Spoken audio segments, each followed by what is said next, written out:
Just thought I'd share a few thoughts about the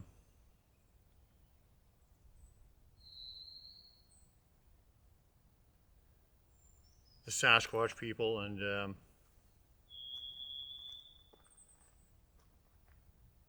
just a couple things that are on my mind. Now,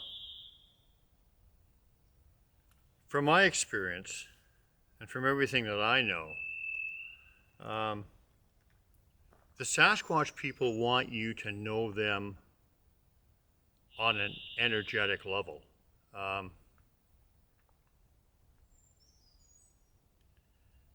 Getting to know them on that level is really the connection between you and them. They are energy beings. They communicate telepathically on an energetic level. Their shape shifting, their thought placement, which is a form of mind speak, their ability, or basically all the magical or so-called magical abilities that we attribute to them are energy related. And we are also energy beings. And you look at animals and beings other than humans, energy is the way that they communicate. It's not done so much with the language, which is open to interpretation, misunderstanding, and stuff like that. The true connection is done on an energy level. I mean, that's why when you meet a dog or something, some dogs will instinctively know that they don't like somebody, and that's because their energy is off. They can read their energy. The Sasquatch have that same ability. They can read energy.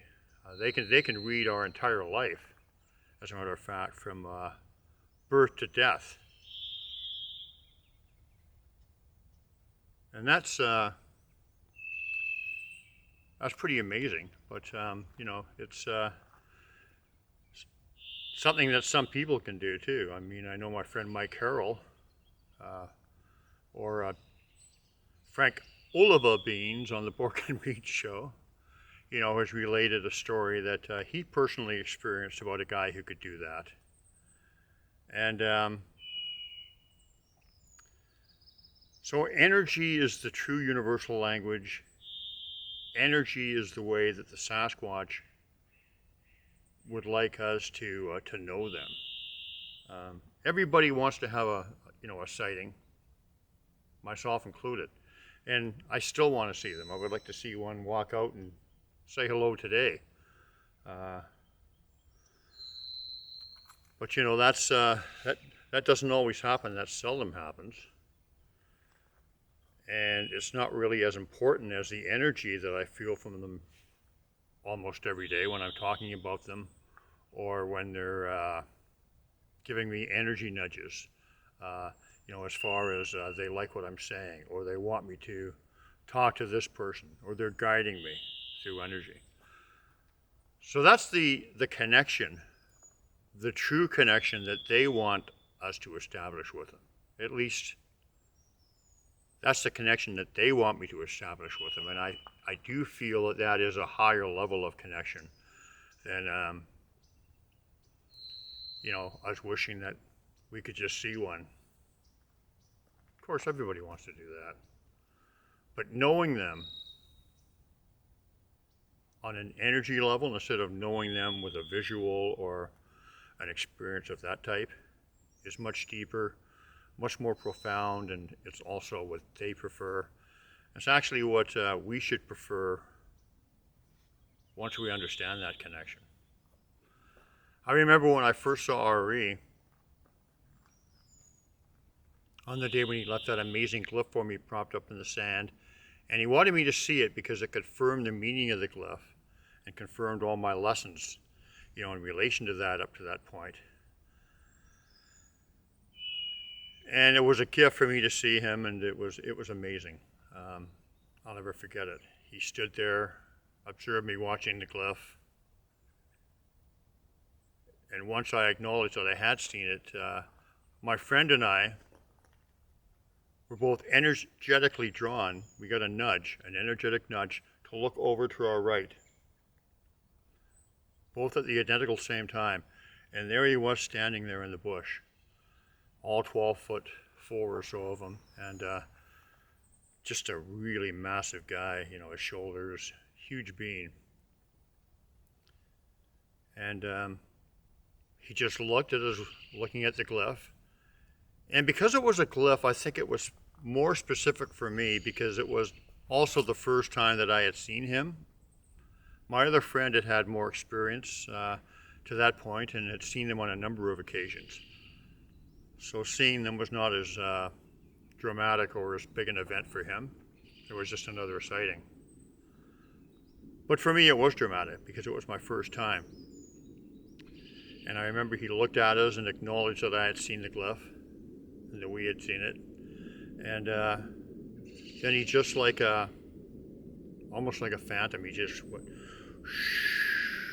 from left to right across our field of vision, some 20 yards or so off into the bush, and then just disappeared into thin air. And you know, on the physical kind of side, when people say that their head does not bob and that they just walk, they don't walk like, you know, like they just walk very, very stationary as far as their head is very stationary. The movement there, and he just, like I said, across our field of vision and disappeared. Now I remember being in awe and thinking, oh my God, this is amazing. This is absolutely amazing. But I also realized right then and there, and you know, it was by design that I realized this because they lead us even in our thoughts. You know, thought placement is another energy kind of phenomenon that they use with me a lot. And I think a lot of guides and teachers use that with a lot of people, but they don't recognize it for what it is. So it's something to pay attention to. And when it happens enough and you start thinking about it and recognizing it and realizing it for what it is, it becomes apparent. But my point is that I realized instantaneously that the sighting was amazing, it was beautiful, it was a gift. It was something I will never forget, something I will always treasure. But I realized that all the lessons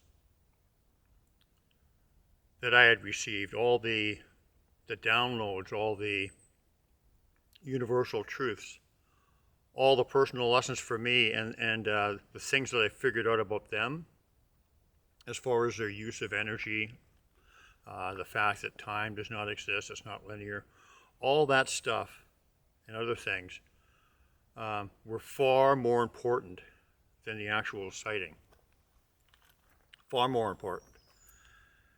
And so we have to realize that the personal relationship that they establish energetically with some of us, if you have a teacher-student relationship, or even if you're just starting a relationship and you haven't realized it for what it is yet, but if you pay attention, you may, you begin to realize that that is far, far more important than our need to see one or the physical aspects of the relationship.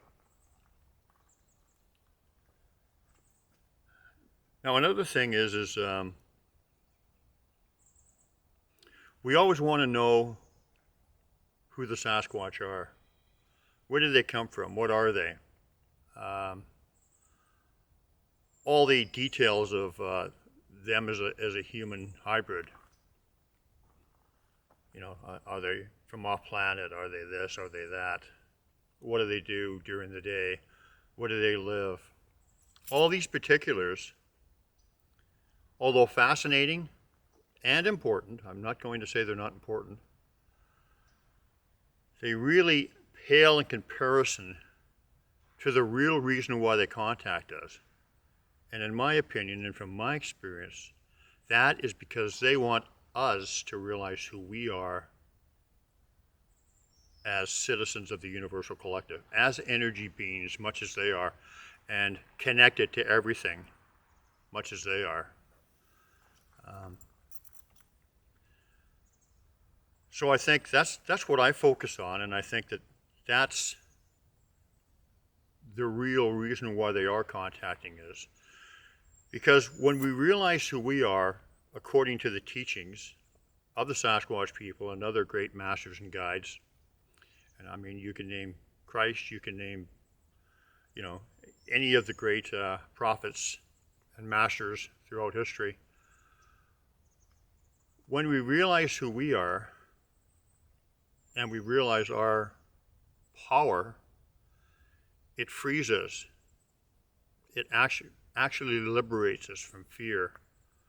And I'm going to get into the core truths again. But it liberates us from fear. It liberates us from judgment.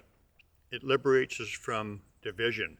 And all the lies that have been perpetrated against us by those who would like to keep us in the dark. And when we wake up to who we are, everything changes. It can't help but change. It has to change. And that is why the Sasquatch people and other guides are contacting us today. If you've been paying attention, or from your own experience, you'll realize that so many people are having what is called an awakening, the catchphrase awakening. And that's because it is time for us to wake up. It is time to realize who we are, walk in our strength, forget about the lies, the division, and whatever that have been perpetrated against us for eons, that keep us in the dark and keep us away from our strength, and realize who we are. Realize that we're all one, all connected, and that the lie of you're different than me, or I'm divided from you, or this religion says this, or this religion says that, or we don't like you, and blah, blah, blah, blah, judgment, judgment, judgment, is all designed to keep us away from understanding who we are, stepping into our truth, and becoming who we rightfully are. So, I've learned a lot about the Sasquatch people by just from their teachings, and just from observing them and seeing their messages and their structures and other things. But as far as where they come from, who they are, other than teachers and masters, which is obvious to me, that part is not really all that important to me. What is important, as I said, is what they offer us. The understanding of who we are that they can bring upon us and to us. So I remember my dear friend Arla Collette told me, I think from day one of my journey, or very, very early on, that we go looking for Sasquatch, but what we really find out is who we are. So bear that in mind. All the evidence, the proving they exist, the length of stride, the videos, all this evidence stuff is great, and I love it, and I love discovering their stuff. I love it when they leave me things. I love it. I absolutely love it. But in the big picture of things, that's really not as important as their message for us, and their love for us, and their brotherhood, and their friendship, and their love.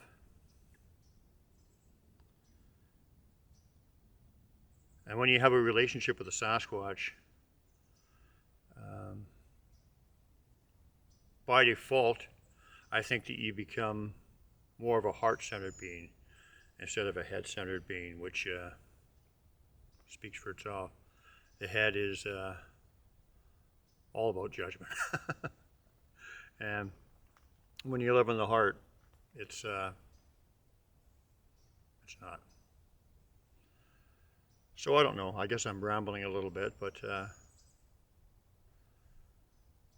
I hope you will consider what my words are, and I think that they make perfect sense.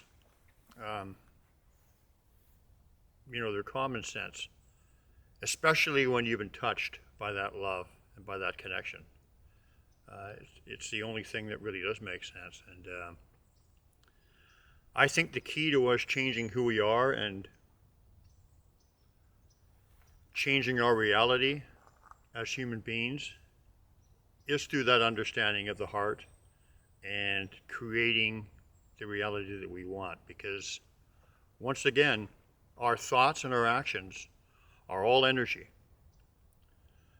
And we're all part of a connective network, the all one connection that we all share. So every thought and every action that we have affects everything. So my point is that as part of the collective, that affects everything with every thought and action. We literally shape our own consciousness and reality and that of the collective.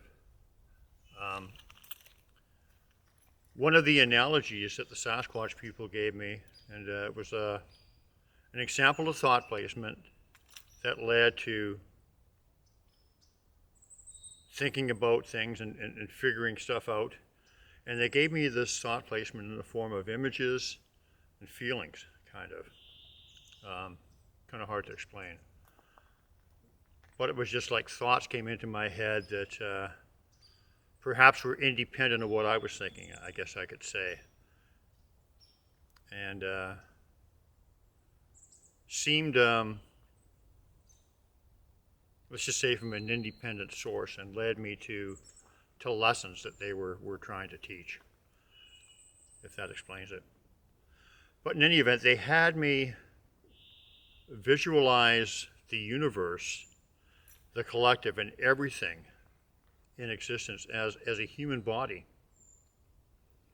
And how everything in that body, you have a problem or an issue in one part of the body, it affects every part of the body. For instance, if you have a knee injury, you're going to compensate in some other way. It affects everything, so to speak, as you can understand. So, bearing that in mind, that analogy tells us that everything and every part of the universe or the collective or our one consciousness that we share with all other humans, all animals, everything, the universal consciousness, the oneness, everything affects everything else. Another way of looking at it is like a spider's web. A giant spider's web, the universe being that. And every thought and action that is experienced on a single strand of that web, the vibration will be felt throughout the entire web. So we really do create our own reality. We create our own future. We create our collective and individual consciousness. And that's very important. And when you consider that, it makes you realize that we are not powerless as an individual being. The best thing that we can do for the collective and for ourselves is to live these truths and practice them within ourselves. Because as I said, that goes out to everything. So don't ever think you're powerless. We're not. Don't look at things in the big picture, doom and gloom kind of scenario. Look at things look at things in the sense of you and how you can change yourself, protect yourself, and send that out to everything, to the universe. And the Sasquatch truths and the Sasquatch lessons, one of the big things that they teach is that we really have nothing to fear. So when you have no fear, you're empowered. And when you're empowered, you're freed up to do all of this stuff. Because fear that suppresses these truths, fear that suppresses us from expressing ourselves, is no longer there. So I know I kind of rambled on a little bit, but I don't have like a script in front of me, so I just kind of speak off the top of my head and more importantly, from my heart. So if you can take anything away from this, I would be, that would be the gratitude, all the gratitude that I need, that's all I really care about, is if it helps you. So just remember that. Just remember that. We're stronger than we think. Knowing the Sasquatch is best realized on an energy level. And the relationship and the experiences that you seek with them might be better realized and might be more fruitful if you experience them on a teacher-student way or a heartfelt way, or on a way that makes you become aware of who you are. That's much more important than the physical evidence, the sightings and all the things that are beautiful and wonderful, but are not at the core of their teachings and not at the core of at least my journey with them, and hopefully yours, because I think that's the true relationship that we should seek. Anyway, I'm going on and on and on, and hey, whatever the Sasquatch offer you and whatever your relationship is, and whatever journey you're on is blessed and beautiful.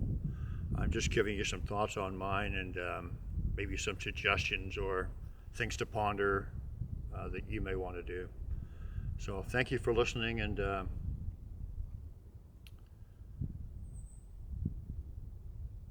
Sasquatch are amazing people. And they're not monsters, and I've often said that we're the monsters, but no, we're really not. We're just in the dark about a few things. But the light is coming. That darkness is lifting. And I can feel it. After these 2 or 3 years of extreme difficult times, I can feel the darkness lifting. I can feel the consciousness lifting. I can feel people waking up. So things are working. Keep up the good work. And thank you. So there's one more thing that I would like to touch on. We have to quit judging and saying that one person's connection or one person's experiences are above the others. We're all right exactly where we are supposed to be in our journey with the Sasquatch or with anything. Just the journey of life, just our personal journey. And so, one good example of that is that people will always say, well, I wish I could have mind speak, like why can they have that and I can't? Classic mind speak, the voice in the head, the direct communication back and forth between you and the Sasquatch people. Now, I have had that, but my main way of connecting with them is through energy nudges, confirmations, guidance, thought placement, and downloads. And so once again, this is not judging that my way or anybody's way is better than anyone else's. We have to get beyond that. But if you think about it, the direct mind speak kind of communication is still open to interpretation, which quite often happens in the head, and the head can fool us at times. So if you look at it like that, and once again, this is not a judgment call or saying one is above the other. What I'm just saying, don't stress out about how your connection is or what's happening with you. It's perfect for you. My point with that is that with direct downloads, for instance, that information is automatically in knowing. It's already in your heart. It's already in your understanding, in your being. The mind cannot trick you or misinterpret it. It's already there. So one might consider that would be even, if you're going by the criteria of, like, well, mind speak is the best, the classic mind speak. In reality, if you're going by that criteria, then the direct knowing may be the best, because there's no misinterpretation, there's no misunderstanding. It's right here, right away, and it doesn't have to be in the head where you can reason yourself out of what you heard or interpret it in another way that the heart will not. So just don't judge other people, don't be envious of other people, don't not credit yourself for the amazing person you are, and be grateful for the way that you are being connected by whoever is connecting with you. Even your consciousness is a messenger or whatever, so, or your voice in your head, I mean. So don't be down on yourself about that. And like I said, many people are being guided through thought placement and things like that, where they may not even realize what's going on. But I think we all are on some level. So get away from that envy, get away from that, I wish I could be like that, or I wish I could do this. All those things that take us to a competitive or a negative judgment mode. It's just a trick to keep us in that lower vibration, to keep us in that mode, to keep us in that not being content with who we are, to keep us from being within ourselves, within our hearts, within our you know what I mean. Just be happy with your journey for what it is, and don't judge yourself and don't judge others and put one above the other, because that's not how it is. So stay blessed, stay in your heart, and love to everyone.